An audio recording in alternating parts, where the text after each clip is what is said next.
Yes we are live now. आप सभी बढ़िया होंगे, मस्त होंगे, जबरदस्त होंगे। सभी को गुड इवनिंग, नमस्कार, राम राम, सत श्री अकाल, अस्सलाम वालेकुम, what are you feel connected with.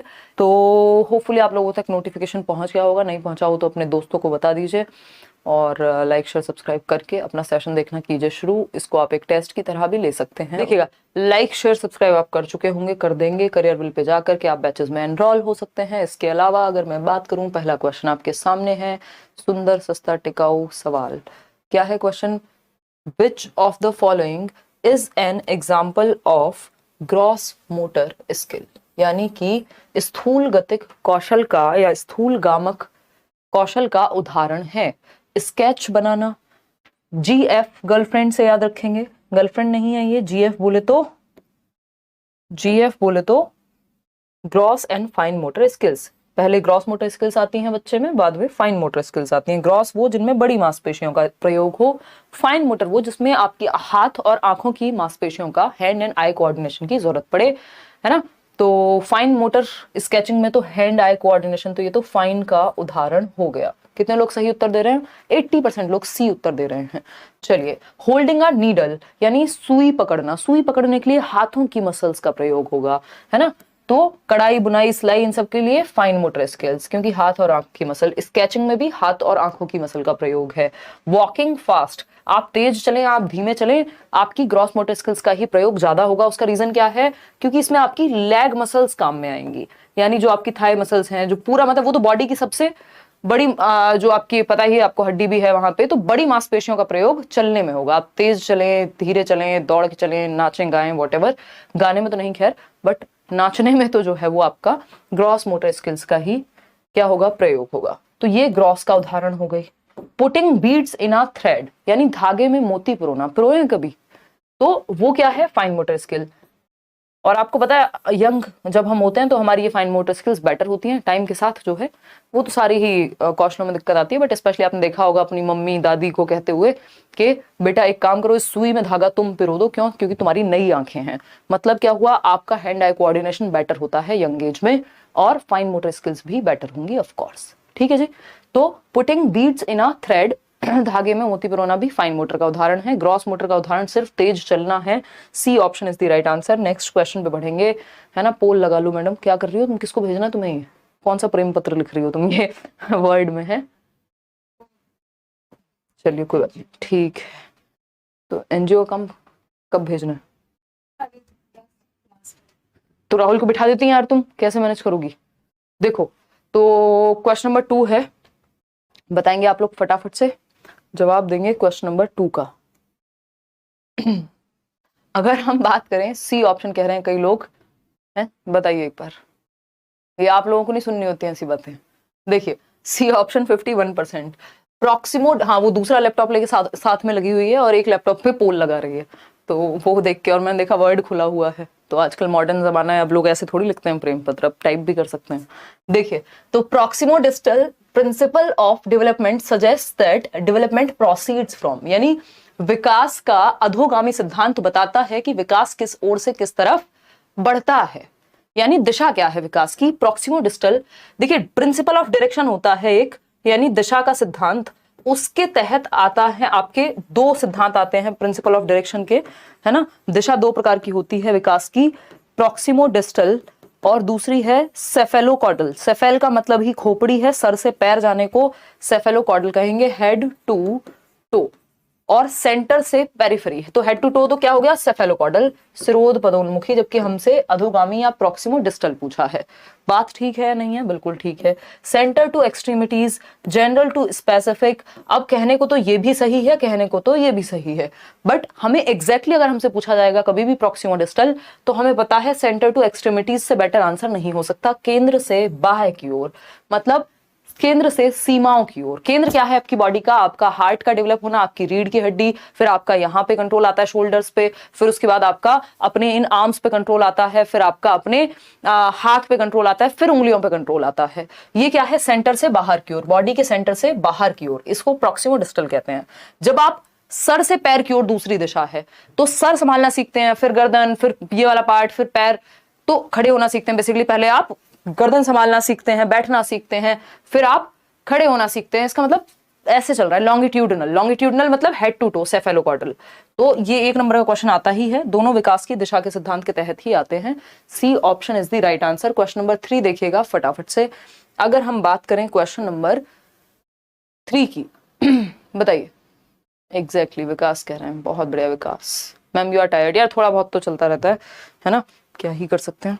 ऊपर से आज हमने अपनी जमानों पुरानी शर्ट पहनी है, स्ट्रगल के दिनों की है?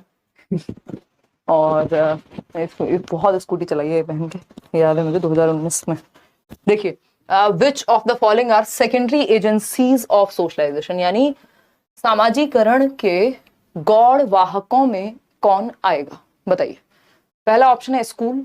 आपको पता है प्राइमरी में कौन आता है, फैमिली। फैमिली दिख रही है कहीं, फैमिली यानी पेरेंट्स। देखिए पेरेंट्स लिखा हो, इमीडिएट फैमिली लिखी हो, है ना, सिर्फ फैमिली लिखी हो, फैमिली मेंबर्स लिखे हो, बात एक ही है, ठीक। तो ये तो होगा नहीं, क्यों? क्योंकि ये प्राइमरी में आएगा, परिवार प्राइमरी में आएगा हमेशा, प्राथमिक कारकों में सामाजिकरण के, वही स्कूल हमेशा सेकेंडरी, किताबें भी सेकेंडरी, मीडिया भी सेकेंडरी। तो फर्स्ट, सेकंड और थर्ड हमें डी ऑप्शन में देखने को मिल रहा है, जो कि सही उत्तर है। D option is the right answer. आगे बढ़ेंगे नेक्स्ट क्वेश्चन पे। 68% लोग ही सिर्फ सही उत्तर दे पाए, जबकि आपको पता था पेरेंट्स कभी भी सेकेंडरी में नहीं आ सकते, सेकेंडरी एजेंसी में नहीं आ सकते पेरेंट्स।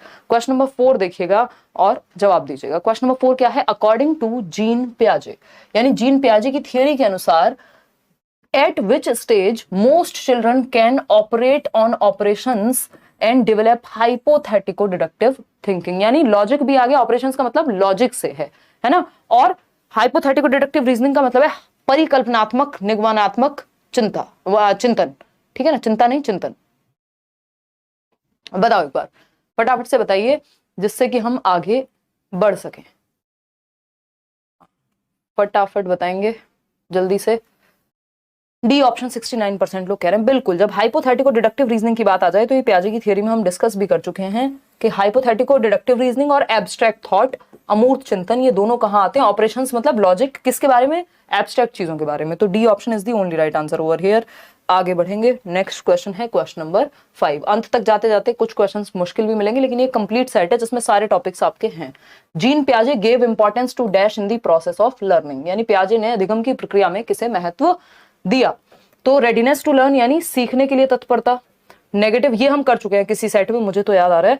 फंक्शनल फिक्सनेस होता है एक ही तरीके से किसी काम को करना, ऐसा पियाजे ने नहीं कहा। कॉम्पिटिटिव फीलिंग की बात बिल्कुल नहीं की। नेगेटिव रीइंफोर्समेंट की बात पियाजे करेंगे ही नहीं। रीइंफोर्समेंट, पनिशमेंट, रिवॉर्ड, इन सब की बात पियाजे वाइगोस्की नहीं करते। रेडीनेस टू लर्न, इसका संबंध किससे है? मैच्योरिटी से है, बायोलॉजिकल मैच्योरिटी से है ना, जिसका मतलब होता है जेनेटिक्स से जो हमें समय के साथ रेडीनेस हमारे शरीर में, हमारे दिमाग में आती है।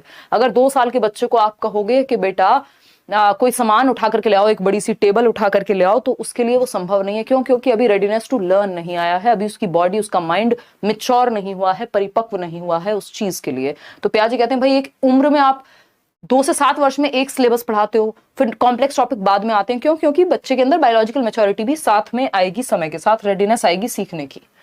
आगे बढ़ेंगे क्वेश्चन नंबर 6 पर। अमरजीत एक बच्चा है और उसके बारे में सवाल है। अमरजीत क्या कहता है भाई? Amarjeet considers rules as fixed, यानी अमरजीत कंसिडर करता है कि रूल्स क्या है? फिक्स्ड हैं, एकदम निश्चित हैं, रूल्स को बदला नहीं जा सकता। और वकालत क्या करता है? कहता है advocates that everyone should follow rules irrespective of their personal situations, यानी हर किसी को नियमों का पालन करना चाहिए नो मैटर व्हाट, कि उनकी पर्सनल सिचुएशन क्या है। यानी किसी की जान भी जा रही है तब भी एम्बुलेंस अगर रेड लाइट पे खड़ी है तो रेड लाइट एम्बुलेंस को क्रॉस नहीं करनी चाहिए। रीजन क्या है? किसी की जान भी जा रही हो तब भी झूठ, जान बच रही हो तब भी झूठ नहीं बोलना चाहिए। ये क्या हो गया? ये कह रहा है कौन? अमरजीत, के रूल्स का हर हालत में पालन होना चाहिए, चाहे कुछ भी हो जाए, पर्सनल सिचुएशन कुछ भी हो। According to Lawrence Kohlberg's theory of moral development, at which stage Amarjeet is at present? भाई किस स्टेज पे है बच्चा? जब रूल्स आर रूल्स, है ना, आपने देखा होगा रूल्स आर रूल्स, तो चाहे आप दोस्त हो, कुछ भी हो, नियम तो नियम है, इस समय पे कोई भी फर्क नहीं पड़ता, ठीक। ओबीडियंस एंड पनिशमेंट ओरिएंटेशन, यानी आज्ञा पालन नहीं तो पनिशमेंट मिलेगी। यहाँ पनिशमेंट नहीं है रीजन जो है, यहाँ पे रीजन ये है कि हर किसी को मानने चाहिए, नहीं तो समाज में नियम बिगड़ जाएगा। फिर है गुड बॉय गुड गर्ल, अच्छा लड़का बनने के लिए नहीं, क्योंकि मानने ही होते हैं नियम, इसलिए। इंस्ट्रूमेंटल पर्पस ओरिएंटेशन है tit for tat, give and take, कि मुझे ये मिलेगा मैं तुम्हें ये दूंगा, ऐसी भी कोई बात नहीं हो रही। फोर्थ स्टेज है लॉ एंड ऑर्डर ओरिएंटेशन, यानी कानून और व्यवस्था उन्मुखीकरण है ये फोर्थ स्टेज, जहां पे नियम क्या है, लॉज फिक्स्ड होते हैं और बच्चा जो है, स्कूल एज की ही बात हो रही है यहाँ पे, और ये बिल्कुल भी वो इन नियमों को नहीं मानता। फॉर एग्जाम्पल मैं आपको एग्जाम्पल देती हूँ, अभी मेरी बात भी हो रही थी, मैंने एक ब्लॉग भी डाला हुआ है ना शादी का, हिमांशु सिंह, मतलब मेरी शादी का नहीं, मेरी एक फ्रेंड है पुरानी बुलंदशहर की, उसकी शादी का, तो अभी मेरी बात हो रही थी मीनल से थोड़ी देर पहले तो मुझे याद आ गया एग्जाम्पल। तो वो स्कूल में अनुशासन प्रमुख तो शायद मैं थी, अब पता नहीं क्लास का कुछ तो था, कोई तो वो प्रमुख थी, हमारे यहाँ वो विद्या मंदिर टाइप के स्कूल होते हैं ना, बुलंदशहर में है, तो वहां वो हुआ करती थी और हम लोग लाइन में, तो मेरे साथ होता था, मैं 2 चोटी नहीं बना के जाती थी, तो इस तरह का कुछ तो था, या पता नहीं, कोई तो हेयर बैंड लगाने वाली बात, तब तो इतने बाल बड़े ही नहीं थे, तो वो अब अच्छी फ्रेंड थी मेरी, बेस्ट फ्रेंड थी उस समय पे, तो अब उसका ये रहता था, वो मेरे को भी नहीं छोड़ती थी, कह रही यार रूल्स तो रूल्स होते हैं मानसी, रूल्स आर रूल्स, ये वो, क्योंकि स्कूल वाली बात है, स्कूल में क्या करते हैं बच्चे, भाई नियम है, चाहे दोस्त हो कोई और हो, मानेंगे नहीं, और वही चीज अगर कॉलेज में हो रही होती तो चल जाता मामला। तो वहां की मॉरल रीजनिंग उस समय की डिफरेंट होती है, बाद की डिफरेंट, ठीक, तो वो स्कूल वाले बच्चे इस स्टेज में पाए जाएंगे। अभी हम आएंगे, समझेंगे कहानी है क्या। जबकि ऐसा हो सकता है किसी दिन कोई समस्या हो इसलिए ना लगा पाया हो कोई, ये तो मैं खैर आपको मजाक वाला एग्जांपल दे रही थी, बट सच में किसी के साथ कोई समस्या हो सकती है इसलिए उस दिन लेट आया हो, बट आप क्या कहेंगे, नहीं पनिशमेंट तो मिलेगी, तो वो लॉ एंड ऑर्डर वाली स्टेज हो गई। अगर हम बात करते हैं यहाँ पे, इनके 6 स्टेजेस दिए हैं कोहलबर्ग ने, कल हम कोहलबर्ग का टॉपिक करने भी वाले हैं, और 3 लेवल्स दिए हैं, टोटल नंबर ऑफ स्टेजेस जो हैं वो 6 स्टेजेस हैं, 6 चरण हैं और 3 स्तर हैं, ठीक है बात। अगर हम बात करें यहां पर तो अवॉइडिंग पनिशमेंट पहला है, जिसमें आप पनिशमेंट से बचना चाहते हैं, प्री कन्वेंशनल लेवल पे टिट फॉर टैट है, ये 3 से 7 वर्ष के बच्चे के लिए जनरली, यानी चाइल्डहुड, अर्ली चाइल्डहुड वाला स्टेज हो गया। फिर जो लेटर चाइल्डहुड वाला स्टेज है वो गुड बॉय और लॉ एंड ऑर्डर, जिसकी हम अभी बात कर रहे थे, यही है वो लेटर चाइल्डहुड वाला, या इवन टीन एज तक भी हम इसी में आते हैं क्योंकि स्कूल में हम यही होते हैं। फिर एडल्टहुड में आता है आपका पोस्ट कन्वेंशनल, ठीक है। खैर इस पे चर्चा हम कल स्पेशली करेंगे जब इस थियरी को डिस्कस करेंगे। आगे बढ़ेंगे, क्वेश्चन नंबर देखिएगा 7, क्वेश्चन नंबर क्या है 7, और समझते हैं कहानी है क्या। देखिएगा क्वेश्चन नंबर 7, कोई कह रहा है आज मैंने दिन में आपकी फ्रेंड का शादी वाला व्लॉग देखा है, बहुत बढ़िया मीनू, देखिए एक बार।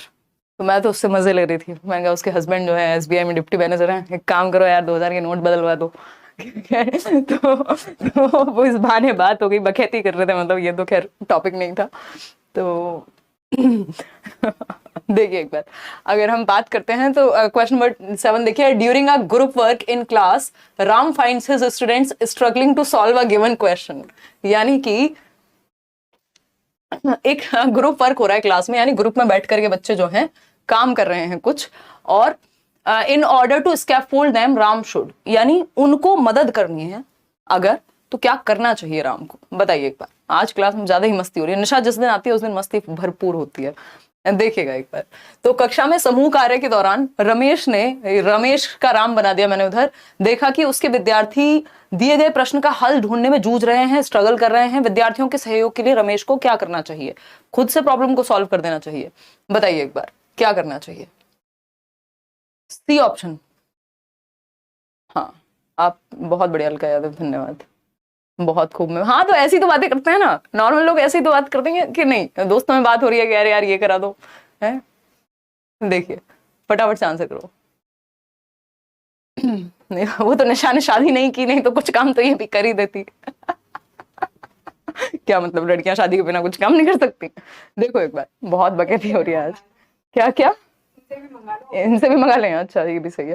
क्वेश्चन नंबर 7 देखो एक बार, अगर हम बात करते हैं सी ऑप्शन की, 92% लोग देखते हैं, tell them to copy the answer, नहीं कॉपी करके तो कोई फायदा नहीं होने वाला, सीखेंगे क्या।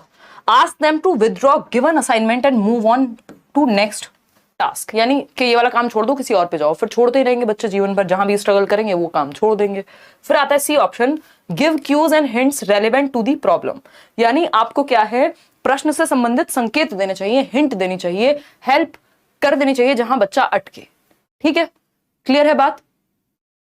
कोई कह रहा है हम चेंज करा देंगे आपके 2000 के नोट, अरे मजाक कर रहे हो यार, इसलिए थोड़ी ना बात हो रही थी। Complicate the question by ambiguous instructions, यानी अस्पष्ट निर्देश द्वारा प्रश्न को जटिल बना देंगे और कॉम्प्लेक्स कर देंगे, नहीं यार ऐसे नहीं करते। धन्यवाद आपकी मानसी, हमारे 2000 के नोट चेंज कराने के लिए, बट वो इतने नहीं है, हो जाएंगे, देखिएगा। To enhance students cognitive development, Lev Vygotsky advocated for, यानी कि विद्यार्थियों के संज्ञानात्मक विकास के संवर्धन के लिए लेव वाइगोस्की ने किसके कार्यान्वयन की अनुशंसा की है।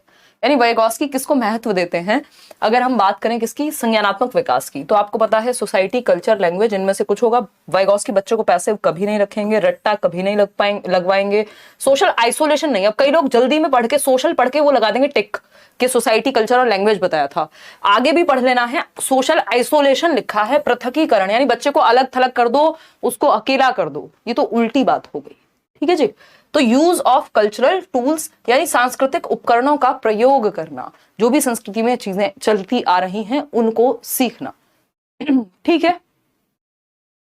हाँ, दूसरे वाले में हमको दिखाएंगे, कोई बात नहीं। नेक्स्ट क्वेश्चन पे आते हैं, क्वेश्चन नंबर है 9। क्वेश्चन नंबर 9 है, देखिएगा। क्वेश्चन नंबर 9 क्या कहता है, progressive education places dash at the centre of teaching learning process, यानी प्रगतिशील शिक्षा शिक्षण अधिगम प्रक्रिया के केंद्र में किसे स्थान देती है। प्रोग्रेसिव एजुकेशन यानी बेहतर, प्रोग्रेस की तरफ, चाइल्ड सेंटर्ड एजुकेशन जिसको हम कहते हैं, किसने, जॉन डीवी जिनको हम कह रहे हैं, लैब स्कूल्स खोले थे, पूरी कहानी मैंने आपको कई बार बता दी है। अब तो ये बच्चे को सेंटर में रखेंगे, बच्चा और पेरेंट्स, बच्चा और टीचर दोनों एक्टिव रहेंगे, ये सारी बातें होती हैं, ठीक है। आयुष्मान, नाम ले लिया आपका, बताओ एक बार। कोई कह रहा 10,000 लोग लाइक नहीं किए हैं, क्या क्या क्या क्या? हाँ भाई, लाइक शेयर कर दो, भूल गए हो आप लोग, 13,500 लोग हम जुड़े हुए हैं, सिर्फ 4,000 लोगों ने लाइक किया। ऐसे नहीं करते हैं, आपके 2000 के नोट नहीं बदले जाएंगे अगर आप ऐसे करेंगे तो। देखिएगा एक बार, अगर हम बात करें स्टूडेंट्स की, बिल्कुल कहाँ बच्चा होगा सेंटर में, हमेशा ध्यान रखिएगा, ये क्वेश्चन बहुत बार आ चुका है और कई तरीके से पूछा जा चुका है। आपको सेंटर में बच्चे को रखना है ना पेरेंट्स, ना टीचर्स, ना एग्जाम्स, क्योंकि बच्चे के लिए है पूरी व्यवस्था। चाइल्ड सेंटर्ड का मतलब यह है कि बच्चा सेंटर में है। क्या है, बच्चा सेंटर में है, तो A option is the right answer over here. आगे बढ़ेंगे नेक्स्ट क्वेश्चन पे, क्वेश्चन नंबर 10।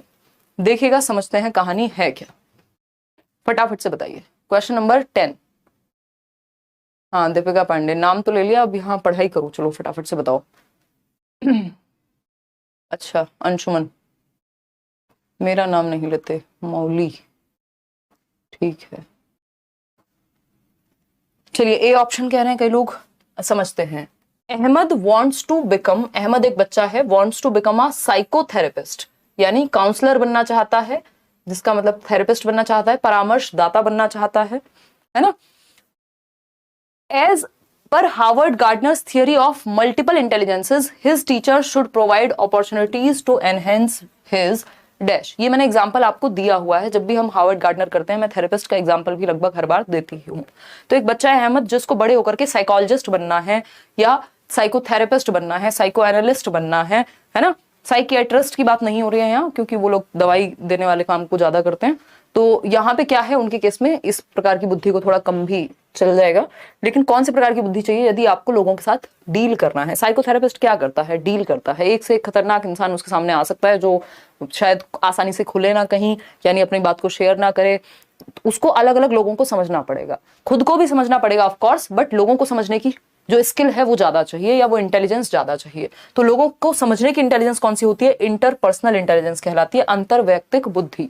कि आप दूसरे के इमोशन को समझ नहीं रहे हैं, 2 मिनट में आपको ही गुस्सा आ जाता है, कोई अपनी प्रॉब्लम बता रहा है, आप कह रहे हैं अरे अरे ऐसे थोड़ी होता है, आप खुद जज करने में लगे हुए हैं, तो आप कैसे थेरेपिस्ट हुए भाई? हैं, थेरेपिस्ट तो घंटे भर में 2 ही मिनट बोलता है या बोलती है, वो कहेगा आप ही बोल लो भाई साहब या बहन जी, जब तक आप भरे हुए हो निकल जाओ पहले।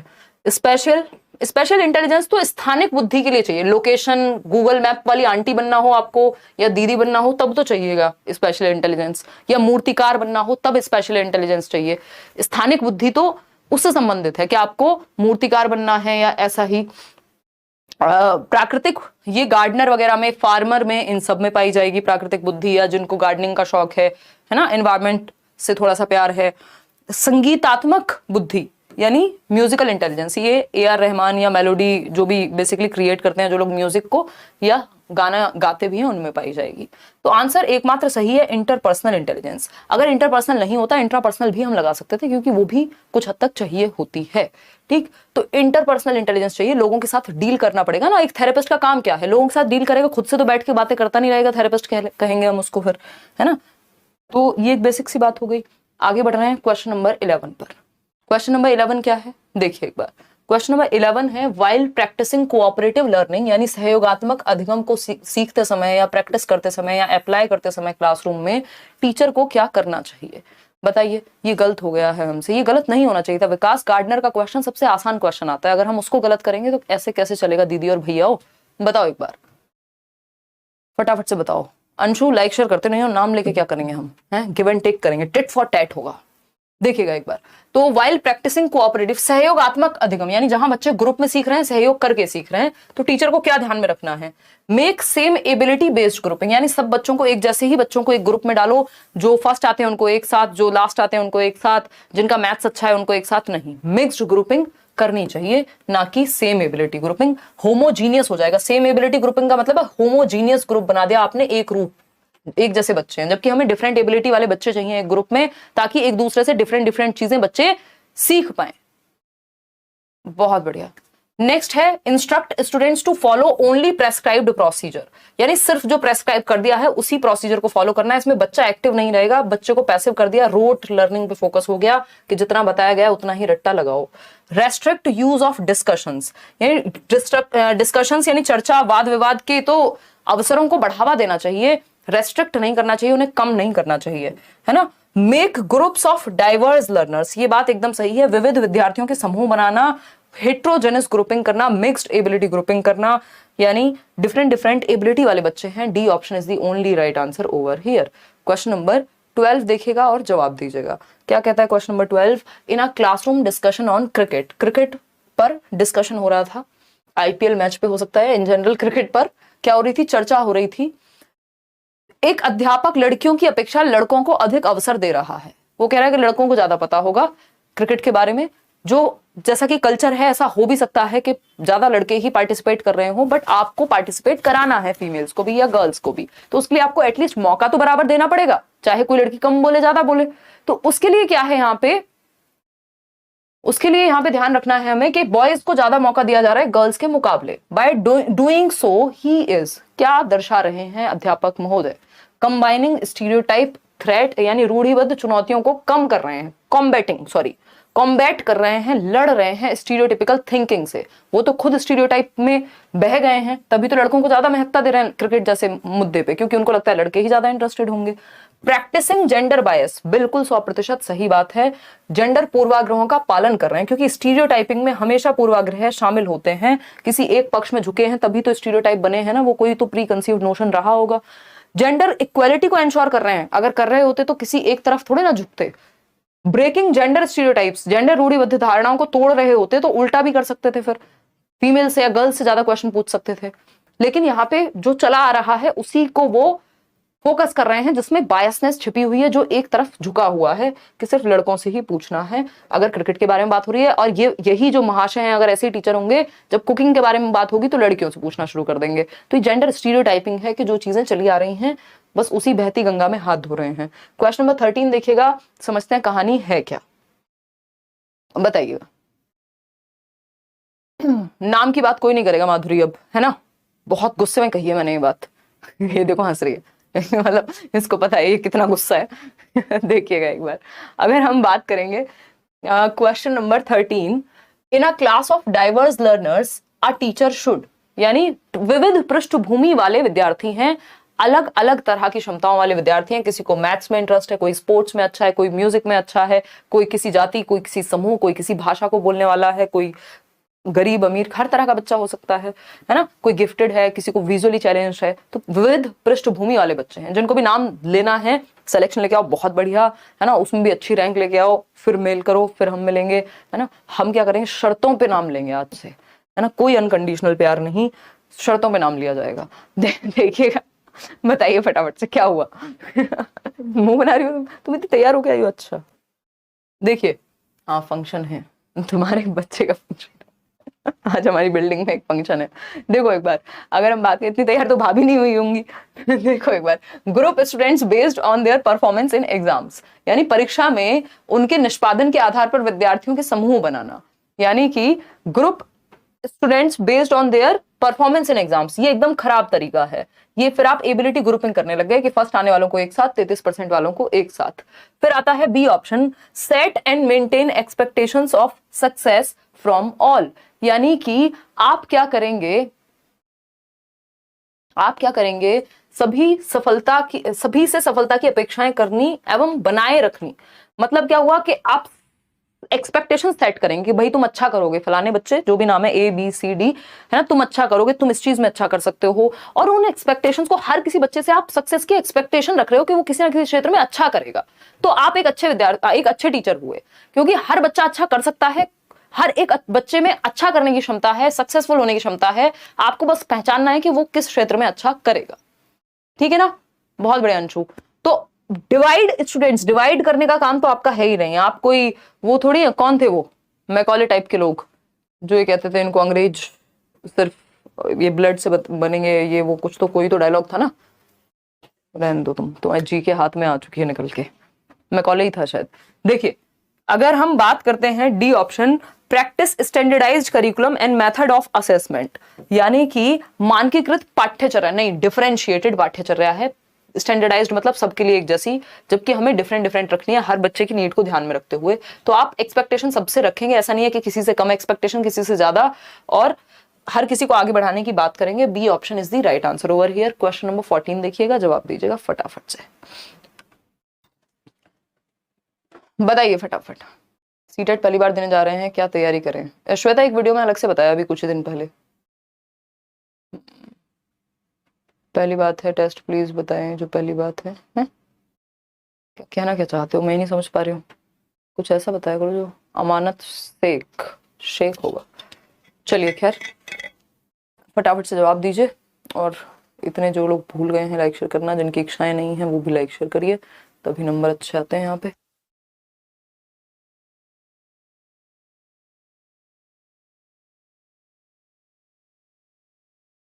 देखिएगा एक बार, जवाब दीजिएगा। क्वेश्चन नंबर है 14, क्या पूछा है क्वेश्चन नंबर 14 में, देखते हैं समझते हैं कहानी है क्या। क्वेश्चन नंबर 14 कहता है फॉर्मेटिव असेसमेंट। एक होता है सबमेटिव असेसमेंट, जिसको हम कौन सा आकलन कहते हैं, सबमेटिव असेसमेंट को हम योगात्मक आकलन कहते हैं, जो हमारा किसके लिए होता है, ऐसे टाइप, जिसको हम कह रहे हैं कि जो जजमेंट के लिए होता है। रचनात्मक आकलन आपका किसके लिए, फीडबैक के लिए होता है ना, कि आपसे FA में कोई टेस्ट ले लिया, कोई एक्टिविटी करा ली, only at the beginning of the session, यानी सिर्फ शुरुआत में होगा, throughout the session for all students, पूरे सेशन के पूरे सत्र के दौरान होता रहेगा। आपको पता है FA1 FA2 FA3 FA4 पूरे सेशन के दौरान होते रहते हैं। सिर्फ अंत में होगा या फिर उनके लिए होगा जिनको चैलेंजेस फेस करने पड़ रहे हैं, ये सभी के लिए होगा, और थ्रू आउट होगा, यानी सभी विद्यार्थियों के लिए पूरे सत्र के दौरान ड्यूरिंग द प्रोसेस चलते रहेंगे FA जो है, या फॉर्मेटिव असेसमेंट, रचनात्मक आकलन, ताकि फीडबैक मिलता रहे। क्वेश्चन नंबर, आकलन होता है बच्चों को जांचना, कि आपने पढ़ा दिया अब आप जांचने का प्रयास कर रहे हैं। ठीक है जी, फटाफट से बताएंगे जल्दी। क्वेश्चन नंबर है आपके सामने 15। आपकी वीडियो देख के बैच ज्वाइन की थी, सभी टीचर अच्छे हैं और अच्छे से पढ़ाते हैं, बायो की मैम से थोड़ा दिक्कत है, वो पढ़ाती अच्छा है बट ना नोट्स देती हैं और ना ही बोर्ड पर लिखाती हैं, फिर पढ़ाती कैसे हैं? सुरभि बताओ एक बार, है पढ़ाती अच्छा है, ये भी कैसे कह दिया आपने? मजाक कर रही हूँ, चलो मैं एक बार ये पता कराती हूँ, एक बार टीम को बोलती हूँ क्या चल रहा है, और अगर ऐसा है सिर्फ बायो की मैम से दिक्कत है तो बाकी सब अच्छा पढ़ा रहे हैं। ठीक है, देखो एक बार अगर हम बात करें क्वेश्चन नंबर 15 समझते हैं। अगर हम बात करते हैं विच of the following question will promote critical thinking among students, मतलब कि निम्नलिखित में से कौन सा प्रश्न विद्यार्थियों में समालोचनात्मक चिंतन को बढ़ावा देगा। समालोचनात्मक चिंतन मतलब सिर्फ मान नहीं लेना है, हर एक पक्ष को जानने की कोशिश करनी है, अलग अलग पर्सपेक्टिव से किसी चीज को देखना है। ये नहीं है किसी ने कह दिया कि 2000 के नोट में चिप होती है तो चिप है ना, ये क्रिटिकल थिंकिंग नहीं है। क्रिटिकली आपको जानना पड़ेगा, पढ़ना पड़ेगा, उसके बारे में कई सारे पक्षों को देखना पड़ेगा, जस्ट मान नहीं लेना है कि बिल्ली रास्ता काट जाए तो खराब ही हो जाता है। ठीक, तो critical thinking among students, what is the capital of Sri Lanka, तो ये तो आप वन वर्ड में जवाब दे दोगे भैया श्रीलंका की कैपिटल क्या है, क्लोज एंडेड हो गया। When is teacher day celebrated in India, ये भी आप वन वर्ड में जवाब दे दोगे। Which is the largest city in Asia, ये भी आप जवाब दे दोगे वन वर्ड में। इसमें थिंकिंग कहां लगी, इसमें तो बस मेमोरी का प्रयोग हुआ। डी ऑप्शन है, how would you resolve water crisis in your city, ये बात एकदम सही है कि आप अपने शहर में पानी की कमी की जो समस्या है उसको कैसे सुलझाएंगे, इस पे बच्चों को अलग अलग दिशाओं में सोचना पड़ेगा। जब हमें अलग अलग दिशाओं में सोचना पड़े, हमारे लिए चीजें डिफिकल्ट हो, तो वो क्रिटिकल थिंकिंग है कि हम हर एक पक्ष के बारे में सोच रहे हैं, एनालाइज कर रहे हैं, रिफ्लेक्ट कर रहे हैं, फिर कंक्लूजन पे आ रहे हैं। तो थिंकिंग तो इसी में है, बाकी सब में तो मेमोरी का प्रयोग है। D option is the right answer.